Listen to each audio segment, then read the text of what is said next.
कर रहे हैं। प्रेम कुमार जी, क्या कोई परिस्थिति ऐसा संभव नहीं है कि विपक्ष एकजुट होए, एक चेहरा दिखाए और चुनाव लड़े, या फिर उसको ईडी सीबीआई का डर है, वोट संकट है, पॉलिटिकल कैपिटल नहीं है, आपसी सौतिया डाह है, क्या है ये?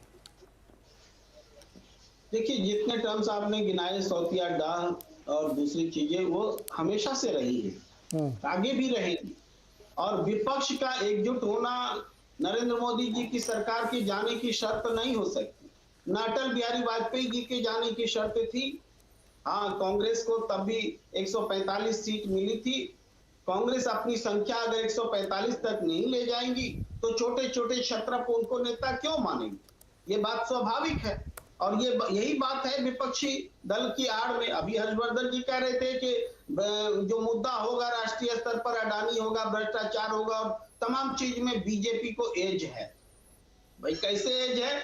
जीरो टॉलरेंस की बात कह रहे थे कि बीजेपी तो भ्रष्टाचार पर जीरो टॉलरेंस रखती है।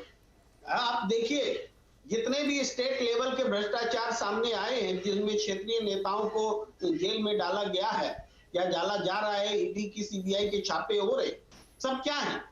आप ये कहेंगे कि सत्ता की मशीनरी का दुरुपयोग का ही मामला होगा, जिसमें कि केंद्रीय एजेंसियां उसको उजागर कर रही हैं। लेकिन बीजेपी ने तो पूरे भ्रष्टाचार को ही शिष्टाचार में बदल दिया। इलेक्टोरल बॉन्ड क्या है? चोरी छिपे चंदा दो, नहीं बताएंगे हम। आप पेगासस की डील कर लेते हैं, किसके खिलाफ इस्तेमाल किया सुप्रीम कोर्ट पूछती रहती है, नहीं बताते हैं। सुप्रीम कोर्ट एसआईटी करती है, कोई कॉपरेशन नहीं होता है। बड़े लेवल पर भ्रष्टाचार, ये छोटे छोटे लेवल के भ्रष्टाचार तो ईडी सीबीआई देख ले रही है। अरे अडानी की शेल कंपनियों ने जो मनी लॉन्ड्रिंग की है, ईडी कहां बैठी है, सेबी कहां बैठी है? सुप्रीम कोर्ट को कहना पड़ रहा है सेबी अपनी जिम्मेदारी निभाओ। लेकिन इतने बड़े लेवल पर भ्रष्टाचार, उसके बारे में वो जीरो टॉलरेंस बोल रहे हैं। ऐसे मामले पर तो इस्तीफा हो जाना चाहिए था नरेंद्र मोदी जी का। जीरो टॉलरेंस अगर होता तो हर्षवर्धन जी, ये जीरो टॉलरेंस नहीं है, ये बड़े और व्यापक भ्रष्टाचार पर सरकारी मुहर है। और छोटे छोटे भ्रष्टाचार को केंद्रीय एजेंसी के माध्यम से आप उजागर करके ईमानदार बन रहे हैं। ये वही बात है कि दूसरे को देश विरोधी और गद्दार बोलो तो हम खुद देशभक्त हो जाएंगे। बोलते बोलते दूसरे को भ्रष्ट बोलते रहो, हम ईमानदार और जीरो टॉलरेंस वाले हो जाएंगे। मुद्दा तो ये होगा, इसी पर चुनाव होगा। ये इस चीज को क्षेत्रीय दल बड़ी भूमिका निभाने वाले हैं, जिनके बारे में ये कहा जाता रहा है। जेपी नड्डा जी ने कहा था कि क्षेत्रीय दल का तो अस्तित्व तो खत्म होने वाला है। यही वो डर है क्षेत्रीय दलों का, जो कि उनको बीजेपी के खिलाफ एकजुट करेगी। लेकिन हाँ, ये माने लगता है कि चुनाव मुद्दों पर होंगे कि उस वाले। प्रेम कुमार जी, इस मुद्दे पर तो सुप्रीम कोर्ट के रिटायर्ड जज की अध्यक्षता में जांच हो रही है। दूध का दूध पानी पानी होगा, क्या आपको उस विश्वास नहीं है? हम तो कह रहे, जो हैपनिंग हो रही वो बता रहे। अब जो हो रहा है उस पर भी हम अपनी प्रतिक्रिया देंगे, बिल्कुल। लेकिन हमने तो देखा है ना, देश ने देखा है। तो देश ने सुप्रीम कोर्ट के जज को रिटायर करने पर आप राज्यसभा में भेजते हैं। देश ने देखा। अब आपको तो किसी भरोसा ही नहीं, बताइए।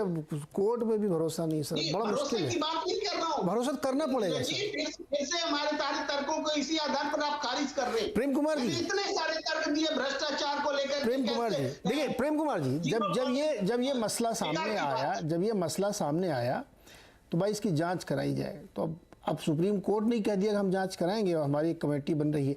मेरा सवाल जानते हैं सर यहाँ पे क्या है, इसको थोड़ा गंभीरता से लीजिएगा। अगर आपको सरकार पे भरोसा नहीं है, जांच एजेंसियों में भरोसा नहीं है, सिस्टम पे भरोसा नहीं है, कोर्ट पे भी भरोसा नहीं है, तो फिर आप भगवान भरोसे रहिए सर। कहीं तो आपको ट्रस्ट दिखाना पड़ेगा ना सर। आप किसी में बिलीव नहीं कर रहे हैं तो आप ही सही हैं क्या? नहीं, आप देखिए, जब सरकार सुप्रीम कोर्ट में सुप्रीम कोर्ट की बनाई कमेटी कह रही है कि हमें सरकार कोऑपरेट नहीं कर रही, तो आप कैसे? तो उन्होंने अपनी कोर्ट बना ली ना कमेटी सर, अपनी कमेटी बना ली ना उन्होंने, अपनी कमेटी उन्होंने बना ली। और उस कमेटी में उन लब्ध बनाने की जरूरत है जी, सुनिए ना, कोर्ट की भी अपनी सीमा है। सुप्रीम कोर्ट की निगरानी में जो अरे प्रेम कुमार जी सुनिए तो, जिन लोगों को उन्होंने इस कमेटी में शामिल किया वो अपने अपने फील्ड के दिग्गज हैं, उनकी क्रेडिबिलिटी पे कोई सवाल नहीं है। मैं फिर कहता हूं, अब फिर कहने के लिए कुछ बचा नहीं है ना। लीजिए, इससे पहले जितनी भी जेपीसी बनी थी उस समय भी सुप्रीम कोर्ट की कमेटी बना के जांच कर तो देती। सर फिर अगर आप उनकी जरूरत क्या है? सबसे ज्यादा बड़ा अधिकार प्राप्त कमेटी जेपीसी होती है, उससे बड़ी तो कोई कमेटी नहीं अगर होती। सुने, आप जो कह रहे हैं जेपीसी नहीं बनाई सरकार ने, इसकी आलोचना आप लोग करते हैं, फिर मामला कहाँ गया? कोर्ट, जरूरत है ये। अरे कोर्ट में गए ना उसका। सुनिए तो सर, आप लोगों ने उसको आलोचना की, मांग की, नहीं मानी सरकार ने, फिर आप कोर्ट गए, कोर्ट ने कहा हम बनाते हैं कमेटी। अब उसको करें नहीं साहब, कोर्ट वाली भी नहीं मानेंगे, जो हम कह रहे हैं वो मानेंगे, तो ये तो फिर वही वाली बात हो गई, न खाता न भाई, जो हम कहें वही सही, तो हम आपको कैसे मान लें फिर?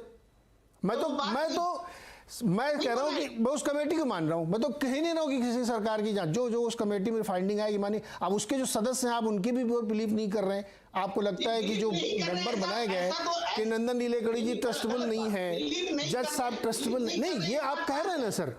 ये बात कहां से आई बिलीव नहीं कर रहे? ये बात तो थोपी जा रही है। इसीलिए ये सवाल, इसलिए क्या सुप्रीम कोर्ट पर बिलीव नहीं करना है? जेपीसी की मांग आप कर चुके हैं, वो मांग कोर्ट तक गई, उसके बाद कोर्ट ने बना दी है ना सर। अब ये इसलिए मैं कह रहा हूं कि ये सवाल अब वहां पे कम से कम 2 महीने इंतजार करिए, उसकी रिपोर्ट आने दीजिए। और जिन पेगासेस उन सबके मुद्दे पे उसके बाद चुनाव हो चुके हैं सर। हाँ, हर्षवर्धन को इशारा करा था बीच में कुछ बोलने के लिए। हर्षवर्धन आप करोगे, मैं संजय के पास जाऊंगा, फिर बोलिए। नहीं नीरज जी, देखिए मैंने जो कहा फिर से दोहरा रहा हूं, भारतीय जनता पार्टी में चले जाने के बाद भ्रष्टाचार के आरोपी बच जाते हैं। ऐसे ढेर सारे उदाहरण हैं, ढेर सारे आरोप हैं विपक्ष के जो बिल्कुल लागू होते हैं। लेकिन फिर से दोहरा रहा हूं, इसका जवाब नहीं सूझेगा तो प्रेम जी दाएं बाएं मत जाइएगा। एक उदाहरण बताइए, मैं आपसे पूछ रहा हूं, हम दोनों पत्रकार हैं और मैं पूछ रहा हूं, आवाज अड्डा देखने वाले सुन रहे हैं। एक उदाहरण बताइए जिसमें भ्रष्टाचार के आरोपी के लिए भारतीय जनता पार्टी ने धरना प्रदर्शन किया हो। दूसरे दलों के 10 उदाहरण आपके ध्यान में खुदूंगा, तो मैं एक बात खत्म करता हूं फिर आगे बताऊंगा। येदियुरप्पा के लिए बीजेपी ने धरना प्रदर्शन नहीं था, इससे भी बड़ा कोई उदाहरण हो? आपने तो दोबारा बीजेपी ने येदियुरप्पा को अपना चेहरा बनाया, था कि नहीं आरोप? सर आपने बोला, मैंने दिया। आपकी बात समझ में नहीं आई, थोड़ा आवाज कट रही, लेकिन फिर से पूछ रहा हूं, कब धरना प्रदर्शन किया था किसी भ्रष्टाचारी नेता को बचाने के लिए? मैंने येदियुरप्पा का नाम दे दिया। अरे आप गलत नाम ले रहे हैं, बता दिया। आज की बात नहीं कह रहा हूं, लंबा इतिहास है उनके ऊपर आरोपों का। बीएस येदियुरप्पा के भ्रष्टाचार के मामलों पर भाजपा ने कभी नहीं बचाया। आडवाणी जी ने खुद जन चेतना मार्च निकाला था और बीएस येदियुरप्पा को मुख्यमंत्री बनने के बाद गिरफ्तार होना पड़ा था। आपको ध्यान में नहीं, तथ्य नहीं पता है, बिना पढ़े बिना जानकारी बोलना ये ठीक नहीं। बिल्कुल गलत बात। ये बात जो बोल रहे हैं आप, वो भी सही बोल रहे हैं। किसने किया था? आप जो बोल रहे हैं वो भी सही बोल रहे हैं। बीएस येदियुरप्पा के समर्थन में उसको दोबारा अपनी पार्टी में पढ़ के बैठता हूं। जन चेतना के साथ था पूरे देश में, और आडवाणी जी ने कहा था कि हम किसी भ्रष्टाचारी को छोड़ेंगे नहीं। उसके बाद इसी सब वजहों से बीएस येदियुरप्पा अलग हुए, फिर से वापस आए, और बीएस येदियुरप्पा के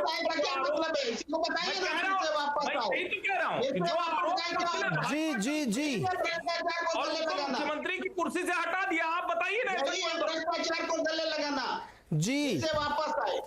वन ऑन वन मत करिए सर। अब मैं संजय जी से और प्रदीप जी से के कमेंट ले लूँ, समय एकदम खतरे वाला है। संजय जी, क्या होगा 2024 में आज के माहौल को देखते हुए?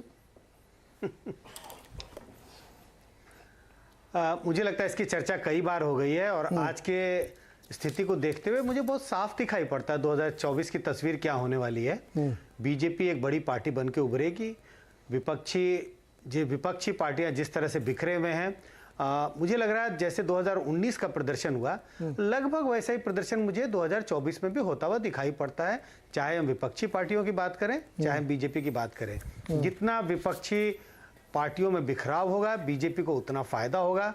आज की स्थिति की हम चर्चा कर रहे हैं, आज विपक्ष बिल्कुल बिखरा हुआ है, तो ऐसी स्थिति में बिल्कुल बीजेपी ने बहुत लंबी बढ़त बनाई हुई है विपक्षी पार्टियों के ऊपर।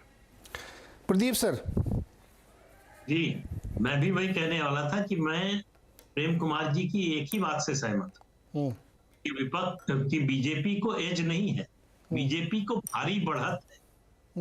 और बीजेपी विपक्ष की एकता चुनाव से पूर्व होने की कोई दूर दूर तक संभावना नहीं है।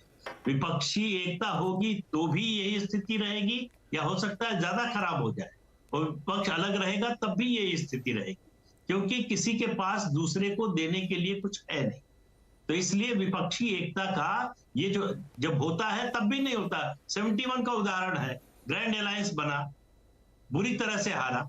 77 में चूंकि जेपी का दबाव था, इमरजेंसी का दबाव था, उसके अलावा पार्टियों का मर्जर हो गया, इसलिए सक्सेसफुल हुआ। 88-89 में इसलिए सफलता मिली कि तीनों पार्टियां मल्टी स्टेट पार्टी थी जो साथ आई, बीजेपी, लेफ्ट पार्टी और जनता दल। तीनों के पास एक दूसरे को देने के लिए कुछ था, इसलिए वो अलायंस काम किया। फिर भी उसको पूर्ण बहुमत जो है किसी एक पार्टी को नहीं मिला, जनता दल को नहीं मिला, 143 सीटें ही मिली। तो इसलिए जो है ये आज का जो विपक्ष है, इसमें एकता की दूर दूर तक संभावना दिखाई मुझे नहीं दे रही है। और एकता हो भी जाए तो जिस तरह के मतभेद है और बल्कि मनभेद है, उनमें उसका कोई